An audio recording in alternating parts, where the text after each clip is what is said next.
Значит, Бегунов дал команду администрации тура закупиться так, чтобы умерли все. Вот. И поэтому была битва за выживание. Такие наши техники в автобусе сделали из туровых ящиков стол посредине такой большой. Все привязали там. Ну, в общем, было очень весело, хорошо. Но все живы-здоровы. Полагаю, по этому поводу сегодня Владимира нет здесь в нашей студии. А он сам-то 20 лет не пьет уже, он хитрый же такой. Поэтому ему доставляет, как всем бывшим алкоголикам, ему доставляет удовольствие убрать людей пьющих, чтобы потом хохотать над ними на следующий день, когда они мучаются, чтобы он ходил и говорил: ха-ха-ха. Да, многие так любят делать. Ну, окей, ладно. Вспомнили о концерте в Ухте. Как прошел он там? Насколько было все приветливо? Насколько было интересно? Были ли какие-то ситуации? Концерт отличный. Для меня вообще главный показатель, вот то, как мы готовили эту программу, чтобы люди действительно почувствовали себя, что они побывали на дне рождения группы «Чайф», побывали у нас в нашем городе Екатеринбурге, бывшем Свердловске. Чтобы в конце, когда я начинаю уже в конце концерта обращаться к гости дорогие, чтобы они это понимали, что они действительно наши гости, они пришли. И весь концерт развивается, в принципе, по сценарию дня рождения. То есть, как бы вначале достаточно спокойно, какие-то там веховые точки проходятся, там фотоальбомы, фотографии, киноматериалы, все.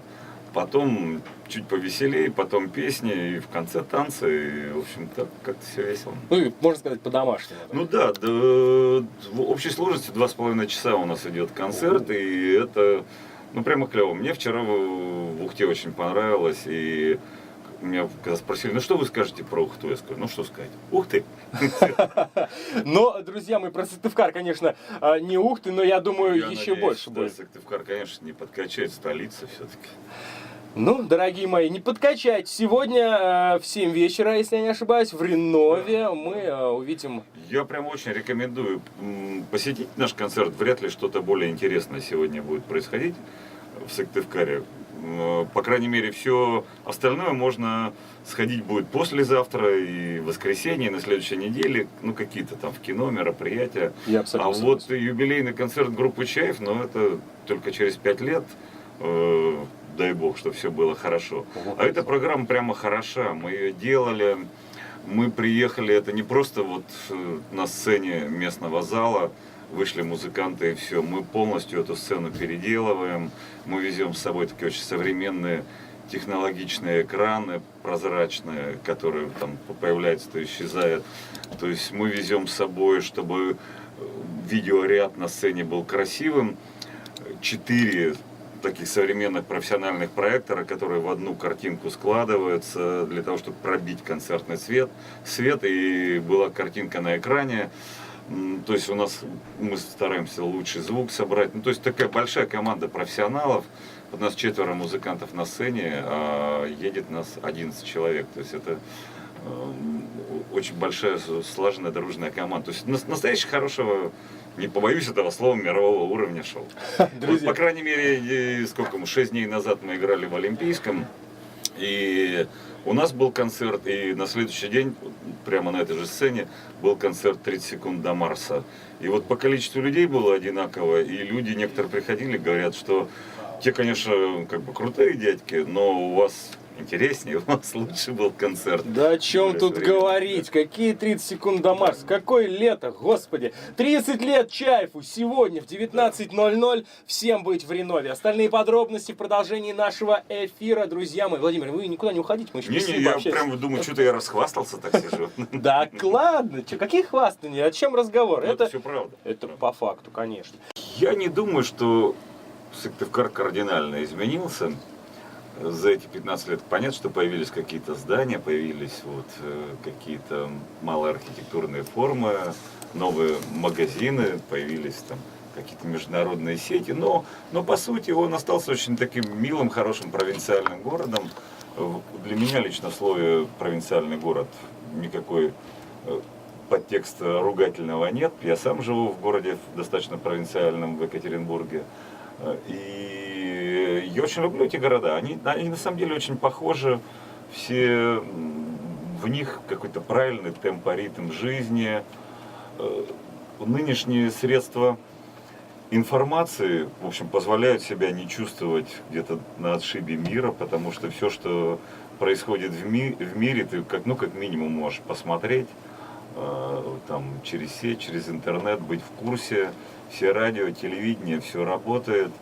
В принципе, если есть возможность заработать денег, то вы из Сыктывкара можете поехать в любое место мира, где бы вам захотелось оказаться. Но потом, главное, чтобы было желание вернуться, потому что для меня лично вот эти небольшие города – это такая естественная среда обитания. Я с удовольствием возвращаюсь каждый раз в Екатеринбург и даже еще уезжаю там, на окраину Екатеринбурга на дачу, совсем в небольшой поселок, потому что мне легче там чувствовать себя человеком.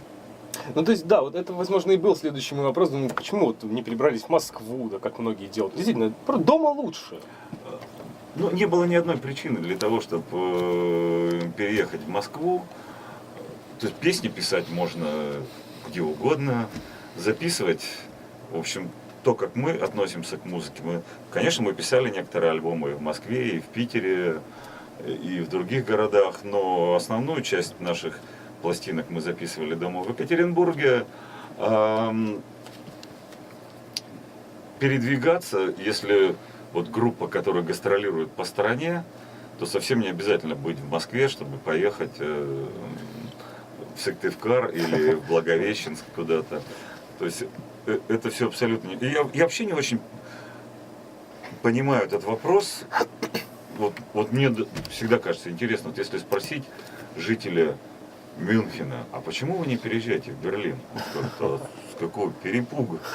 Или там жителя Лос-Анджелеса сказать, а чего вы не переезжаете в Вашингтон там, или в Нью-Йорк?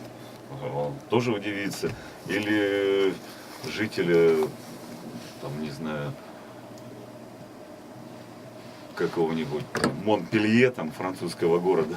Он скажет, зачем я поеду в Париж, в этот вонючий из своего прекрасного Монпелье. Вот поэтому тут все-таки где родился, там пригодился, мне кажется. Ну, здесь абсолютно согласен. Я очень много несчастных людей вижу, кто переехал в Москву. Вот особенно у кого Москва не оправдала их надежд, это вообще просто сломленные люди. Вот мне их прямо искренне жаль. И они уже вернуться не могут, потому что им как бы неудобно вернуться неудачниками. И они делают, у нас же как, типа, если человек переехал в Москву, значит, ты уже чего-то добился. А ты всего лишь просто перенес свое тельце из одного города в другой, и все, это еще ничего не значит. Вот если ты, конечно, добился чего-то в столице, это немножко другая история. Но я считаю, что нужно добиваться здесь, и если тебя уже позвали в Москву, не ты едешь ее покорять, а она тебе просит, приедь к нам, дорогой друг. Ну, ты можешь подумать, если хочешь, можешь поехать. Да, друзья, я обязательно дождусь, когда меня позовут в Москву. Да. И, возможно, загляну ненадолго, но все равно когда-нибудь, рано или поздно, вернусь в Воркуту. Но это совершенно другой разговор. Поверь мне, твоя радиобудка будет точно такая же, примерно. Ну, в Москве. Может быть, чуть-чуть побольше, что ли. Ну, может быть, чуть-чуть побольше, но чтобы купить там квартиру в Москве, тебе нужно будет сидеть в этой будке ровно в 6 раз больше, чтобы заработать денег на квартиру в Москве. Ну, ладно, не будем о плохом. Зарплата не сильно отличается, поверь.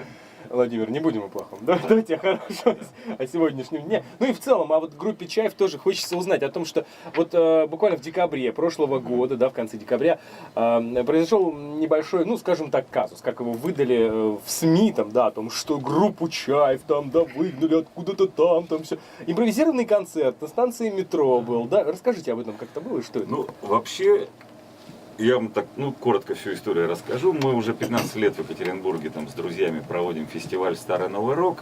Он зимой и летом проходит фестиваль, который ориентирован на молодые группы. У нас там по 500 групп присылают свои заявки, и по 40, по 50 молодых групп со всей страны приезжают на фестиваль.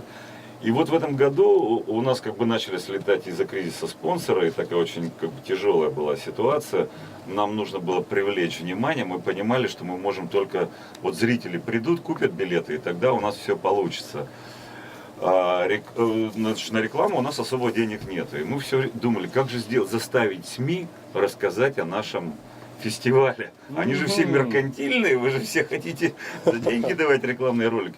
И вот нам пришла в голову гениальная мысль, что нужно выйти в какое-то общественное место, сыграть там 2 песни, по секрету шепнуть, что это будет, вот слить просто информацию, что такое концерт. И мы действительно это сделали. У станции метро мы вышли втроем с простыми гитарами, достали чехол и типа вот мы тут собираем средства на фестиваль. Подайте, кто что может. И начали играть какие-то песни. Естественно, как и мы и предполагали, приехали все средства массовой информации города Екатеринбурга. Все. Естественно, после второй песни появился милиционер и начал нас очень вежливо вязать. Прям говорит, ребята, не положено.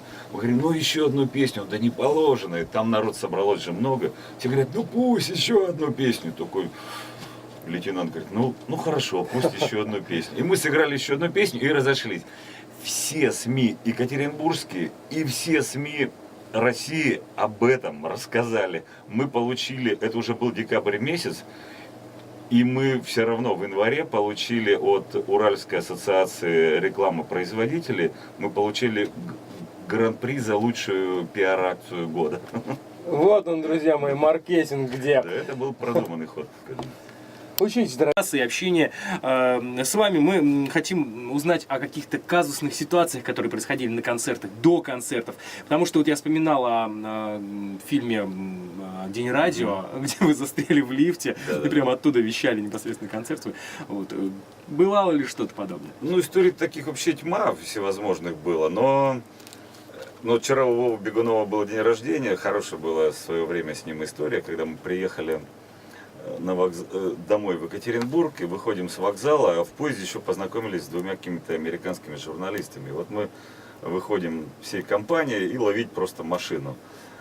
У Вовы, значит, 2 гитары в руках, еще останавливается машина праворукая, японская праворукая машина еще в то время. Ну, повезешь на юго-западный. Ну, хорошо. Вова прощается с нами со всеми, открывает заднюю дверь, бросает туда 2 гитары и сзади обходит машину для того, чтобы сесть рядом с водителем, показывать дорогу. Ну, когда начинает обходить, водитель трогает и мчится вдаль. Мы все стоим, и эти, значит, американцы, о, Екатеринбург, это, да, столица криминала, да, Уралмаш, мафия, да.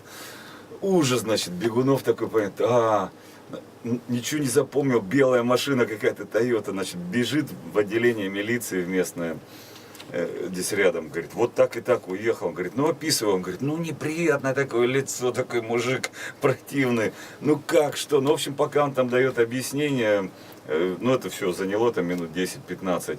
Вдруг появляется туда, в эту часть, водитель, мужик, который кричит, вы знаете, у меня тут такая история, пассажир гитары положил, я был уверен, что он сел. И поехал. И все, я поехал. Мы едем, я с ним разговариваю, он молчит. Ну, молчит, устал, артист не хочет говорить. Ну, как поедем? Так? Молчит. Ну, значит, так. Ну, что там на юго-западной через Амунсе на улице? Ну, да, все. И потом, говорит, руки в заднее зеркало. Ну, смотрю, думаю, что-то его не видно. Может, прилег, устал. На светофоре оборачиваюсь, нет, думаю, ну все, значит, гитару украл. В общем, он туда вернулся, именно в это же отделение тоже приехал. И Бегунов-то говорит, и лицо такое приятное, у парня был хороший такой человек. Ну, друзья, да, и такое бывает. Ну, понятное дело, что о всех ситуациях мы сегодня не расскажем. Единственное, что вспомню, да, вот эти долгие рассказы мне о том, как группа Чайф приезжала сюда, к нам в 2001-м, и о том, как наш коллега 2 часа тянул время, пока ждали ребят. Да, задерживались. Нет, сегодня все будет абсолютно по расписанию и нормально. Ну, конечно, зависит от того, как войдут зрители в зал, но мы приехали уже вчера. Техническая группа была у нас в зале. Я уже говорил, что помимо 4 музыкантов у нас 7 человек еще вся обслуживающая техническая группа, кто помогает нам сделать этот концерт действительно настоящим шоу на хорошем уровне. Вот в 2 словах о концерте, то есть, во-первых, задача была у нас очень непростая. Нужно было сделать такой юбилейный концерт, праздничный, чтобы у людей было ощущение день рождения, да? Придумать историю. Вот мы придумали историю, что мы всех приглашаем к нам в Екатеринбург, и поэтому люди во время концерта увидят город, в котором мы родились, 50-х, 60-х годов, город, в котором родилась группа Чайф, 80-х, город, в котором мы отдыхаем, какие-то наши такие там взаимочки, такие бытовые съемки. А они увидят наших друзей, с кем мы на экране, с кем мы вместе вот эти 30 лет прожили, некоторых уже, к сожалению, нет. То есть они увидят город глазами молодых ребят, художников города Екатеринбурга. Вот. Но при этом, да, они увидят город такой туристический, вот, снятый сверху, там, с вертолета. То есть побывают в нашем городе. Конечно же, должны быть и будут основные хиты группы, мы их тоже сыграем. В то же время мы постарались сделать, чтобы программа отличалась от программы 25 лет группы Чайф, 15 лет, 10 группы Чайф. То есть вот мы выпустили специальный такой двойной альбом в виде книжки, где будет сегодняшняя наша программа. Песни собраны прямо в этом же порядке. И если у вас есть концерт 25 лет группы Чайф, то процентов на 50-60 эти программы будут точно отличаться. Вот. Но при этом мы еще не хотели бы быть ретро-группой, а все-таки быть современной группой, поэтому мы сыграем 6 песен из нового альбома, который вышел в прошлом году, «Кино, вино и домино», но мы их так по всей программе раскидаем, поэтому это не будет утомительно и тяжело. Предыдущий опыт подсказывает, что люди очень хорошо воспринимают эти новые песни. Вот, то есть вот такая вот сложная конструкция внутренняя, которая в конечном итоге дает очень действительно хороший, классный концерт. Приходите.